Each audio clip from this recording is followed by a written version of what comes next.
వృద్ధాప్యం పసితనం వంటివి అని, వారు పసిపిల్లల్లా ప్రవర్తిస్తారని, వారిని ప్రేమగా సాకాల్సిన అవసరం ఉంటుందని తెలుగుదేశం పార్టీ పాయకరావుపేట పరిశీలకులు alliance club international membership extension committee chairperson doctor Chappidi Venkateswararao అన్నారు.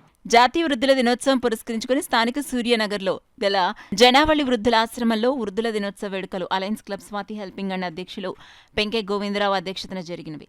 ఈ కార్యక్రమంలో అలయన్స్ వనము శ్రీనివాసరావు డిస్ట్రిక్ట్ గవర్నర్ ముఖ్య అతిథిగాను, ఆలయ డాక్టర్ చప్పిడి వెంకటేశ్వరరావు విశిష్ట అతిథిగాను పాల్గొన్నారు. వృద్ధులకు ధైర్యం చెప్పి మాట్లాడి మనోధైర్యం వచ్చేలా వారితో కలిసిమెలిసి ఉండటం జరిగింది. ఈ కార్యక్రమంలో region chairperson Durga Subhadra, district cabinet secretary Kiran Kumar, Muddana Venkatesh, మేము సైతం అధ్యక్షులు Ganesh, Satyababu, Kotha Sriramulu, program coordinator N Srinivasarao పాల్గొన్నారు. ముఖ్యంగా వృద్ధులు అంటే మనకి చిన్నపిల్లలతో సమానం. ప్రతి ఒక్కరూ ఏమని చేస్తున్నారంటే పెద్ద వయసు రాగానే, ముసలి వయసు రాగానే వాళ్ళకి ఒరిజినల్గానే కొంత పెర్మిషన్ వస్తుంది. ఏం మాట్లాడుతున్నారో ఏం చేస్తున్నారో తెలియదు. కానీ మనం ఏం చేస్తున్నాం, అబ్బాయి వయసు అయిపోయిందని చెప్పేసి వెంటనే వృద్ధాశ్రమాలకో లేకపోతే డబ్బులు ఇచ్చే ఆశ్రమాలకో ఎక్కడికో చోటకి పంపిస్తున్నాం. ఈ సంస్కృతి మారాలి.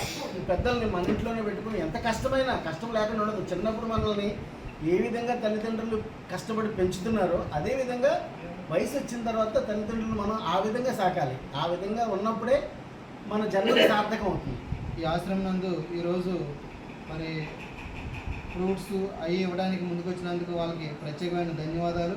ఈ కార్యక్రమంలో డిస్ట్రిక్ట్ గవర్నర్ నేను, international committee chairman doctor Chappidi Venkateswararao గారు, అలాగే స్వాతి హెల్పింగ్ హ్యాండ్స్ ప్రెసిడెంట్ అయిన పెంకే గోవిందరాజు గారు, మా ఆర్సి సుభద్ర గారు, డిస్ట్రిక్ట్ క్యాబినెట్ సెక్రటరీ అయిన కిరణ్ కుమార్, అలాగే క్లబ్ ట్రెజరర్ అయిన బుజ్జి గారు, గణేష్, అలాగే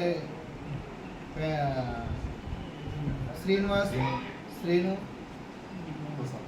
ప్రసాద్ తదితర సభ్యులందరూ పాల్గొని ఈ కార్యక్రమాన్ని దిగ్విజయం చేయడం జరిగింది.